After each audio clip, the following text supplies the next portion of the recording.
On est vraiment heureux de vous donner rendez-vous tous les samedis pour les soirées Free Worship Unité. Alors, passez le mot, on vous attend.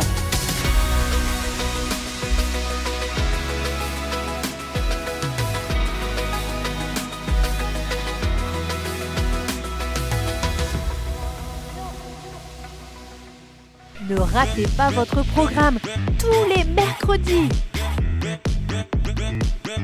Alors, rejoignez-nous tous les mercredis à 10 h sur la chaîne YouTube MLK. À mercredi!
Bonjour mesdames, je vous retrouve avec bonheur pour la 15e fois cet après-midi.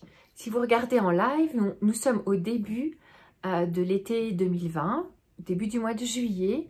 La saison du confinement est passée, la saison du déconfinement est passée. On entre dans une nouvelle saison, la période estivale en francophonie. Je ne sais pas à quoi elle ressemble pour toi, mais j'avais envie de terminer cette vidéo en faisant une introduction pour la suite, et je vais m'expliquer. En discutant du fait d'être bien dans ma saison. Je suis bien dans ma saison. C'est important de pouvoir dire cette phrase-là, de pouvoir faire ce point-là sur notre vie. On vient de traverser des choses compliquées, c'est vrai. Certains d'entre nous avons traversé des saisons de deuil. Vous avez peut-être perdu des êtres chers, on a perdu des amis chers, toutes ici. Vous avez peut-être traversé des saisons de joie avec des naissances. Je sais que j'ai plusieurs amis qui ont des mariages, leur fille se marie cet été. Et on a des amis en France dont leur fille s'est mariée cet été. Avec le confinement, c'était compliqué. Donc c'est vrai qu'on a vécu chacune des saisons différentes et peut-être même plusieurs en une très courte période de temps. Être bien dans notre saison va être important pour pouvoir grandir, pour pouvoir apprendre à se poser, apprendre à apprécier ce que l'on a, apprendre à appréhender la saison dans laquelle on vit, parce que comme cela, on arrive à mieux l'accepter, on arrive à mieux la comprendre, et je crois que l'on arrive à mieux la vivre. Donc je vous parle de transition parce qu'en fait, cet été, j'ai la chance d'avoir d'autres femmes de l'église MLK qui vont me rejoindre pour ces vidéos. Donc pendant les mois de juillet, les mois d'août, pendant les 7, 8, 9 vidéos qui suivent, 9 semaines qui suivent, je crois, eh bien, vous allez voir d'autres femmes qui vont venir de notre église MLK, qui vont venir partager leur cœur avec vous, leur expérience. Elles vont vous parler de leur saison de vie, de ce qu'elles ont vécu. Elles vont vous parler de leur saison de cœur aussi, parce que notre saison de vie n'est pas que circonstancielle. Elle est aussi liée à ce que l'on vit à l'intérieur, en fait. Je peux être dans une saison de vie dans mon contexte, mais à l'intérieur de moi, vivre plusieurs saisons qui vont s'enchaîner. Donc vous allez avoir des regards différents, des visages différents, des éclairages différents, des expériences de vie différentes. Donc c'est une grande richesse, merci les filles, de vous joindre à moi, et vous allez voir que vous allez pouvoir vous aussi en profiter et vous enrichir. Donc n'hésitez pas à les encourager, à mettre des petits mots avec les visages différents que vous verrez. Vous allez découvrir des femmes exceptionnelles et talentueuses que je suis ravie de vous permettre de découvrir, en fait. C'est un grand bonheur pour moi. Donc, bien sûr, je vais vous inviter à lire tout le chapitre. Hein. Je vais juste citer le démarrage. Ecclésiaste 3, le verset 1, bien sûr, il y a un temps pour toutes choses. Un temps pour toutes choses sous le regard de Dieu. Je vous invite à lire tout le chapitre pour vous-même et à vous poser cette question. Dans quelle saison je suis aujourd'hui, dans quelle saison est mon cœur et comment est-ce que je fais pour être bien dans ma saison. Comment est-ce que je fais pour me sentir bien dans ce que je dois traverser, dans ce que je dois vivre aujourd'hui. Donc je vais vous donner un petit défi, vous avez l'habitude de cela. Je vais vous donner un petit défi avec plusieurs morceaux. Donc là, je vais prendre un petit peu plus de temps pour vous décortiquer le défi de la semaine.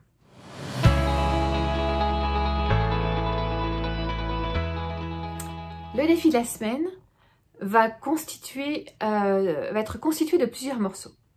Je voudrais vous inviter à retourner dans le playlist de YouTube sur les différentes émissions que nous avons vues. Celle-ci est la 15e, donc vous avez le choix. Regardez s'il y en a une qui vous parle le plus, s'il y en a une qui fait le plus écho dans votre cœur.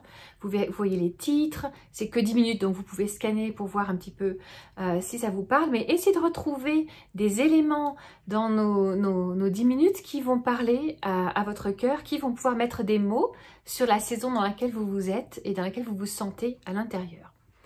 Prenez un petit carnet, vous savez, j'aime bien vous faire écrire. Notez ce que vous ressentez, dans quelle saison vous êtes, dans quelle situation vous vous sentez, soit circonstancielle, soit de cœur. Prenez le temps de faire une pause pour pouvoir faire le point. Pour faire une pause, je vous encourage dans la semaine qui vient, donc avant de retrouver la première autre dame de l'église qui va vous parler la semaine prochaine, vous avez le temps de dégager une heure, une après-midi, une journée si vous êtes chanceuse, dégager un peu plus de temps et posez-vous avec le Seigneur. Quand je demandais aux responsables du groupe de femmes quelle vidéo a le plus parlé, elle me disait, tu sais, celle où on prend du temps pour s'asseoir et prendre un café avec Jésus a beaucoup fait de bien. Alors je vous invite à faire cet exercice à nouveau. Peut-être que vous en avez pris l'habitude d'ailleurs, je vous le souhaite. Mais installez une chaise à côté de vous, installez une bonne tasse de thé, une bonne tasse de café, 2 chocolats chauds, ce qui vous fait envie, un petit gâteau si vous avez envie. Et puis invitez Jésus à venir s'asseoir avec vous et discuter avec lui du nom de la saison dans laquelle vous êtes. Encore une fois, on peut regarder de 2 façons ce thème-là. La saison de vos circonstances, mais aussi la saison qui est dans votre cœur. Donc, demandez-lui de vous aider à mettre des mots sur le nom de votre saison. Quel est le nom de ta saison? Donc, premier exercice, revisitez les différentes 10 minutes pour vous donner des petits indices si vous en avez besoin. Faites ressortir ce qui vous a le plus marqué, les exercices, les défis qui vous ont le plus impacté, notez-les. Et puis ensuite, prenez un café ou un thé avec Jésus. Demandez-lui le nom de ta saison. Demande-lui aussi ce que tu dois y apprendre en fait.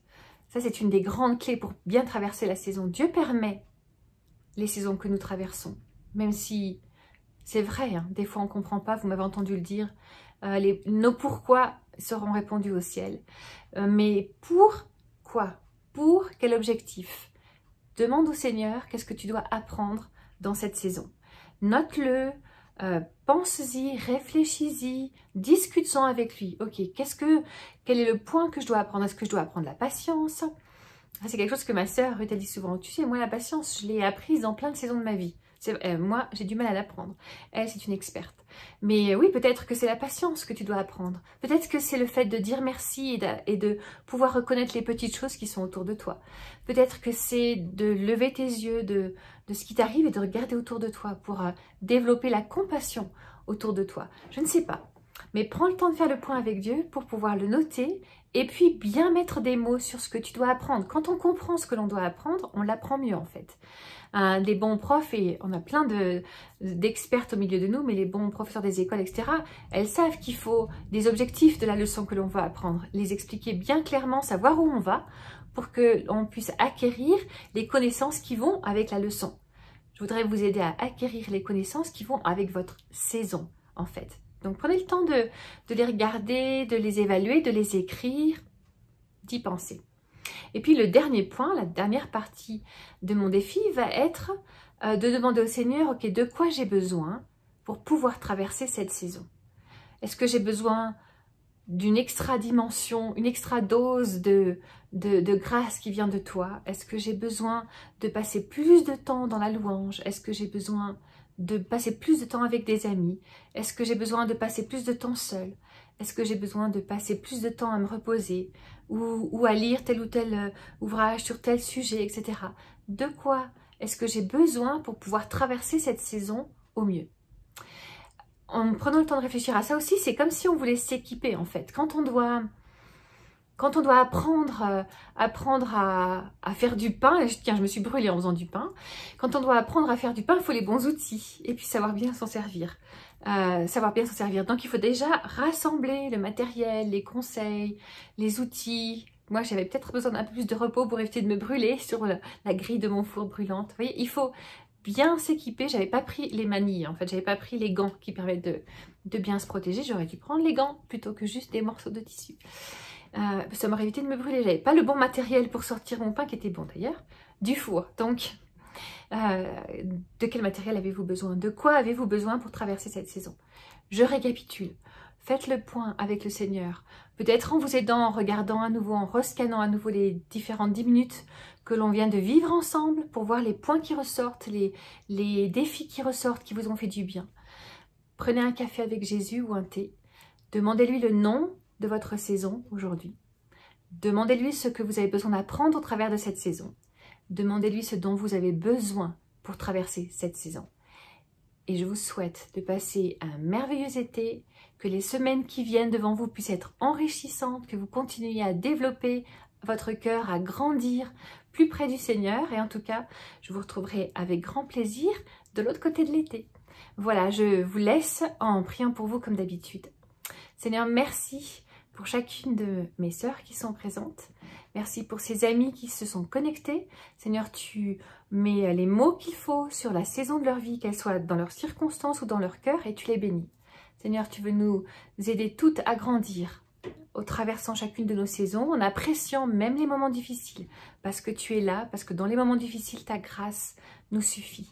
Seigneur, merci pour ta présence dans nos vies, pour le fait que tu nous aies gardés unis pendant cette saison qui vient de se terminer, de confinement, de déconfinement, etc. Et Seigneur, parce que merci pour ce grand bonheur que nous avons aussi de faire partie de la famille de Dieu et d'être tes filles et de t'appartenir. Merci Jésus. Amen. Voilà, je vous souhaite de passer un superbe été avec plein de bonheur et plein de bonnes choses à partager. Et je vous dis à très bientôt, je vous embrasse.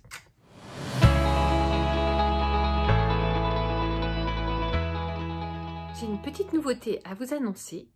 Nous avons notre propre email, donc je vous invite à nous écrire à mlkfemmes au pluriel, mlkfe2mes @églisemlk.fr pour nous laisser vos témoignages, vos retours sur l'émission, vos questions, vos besoins de prière. Notre équipe sera là pour vous répondre. Donc nous vous retrouvons avec grand plaisir par email. Merci.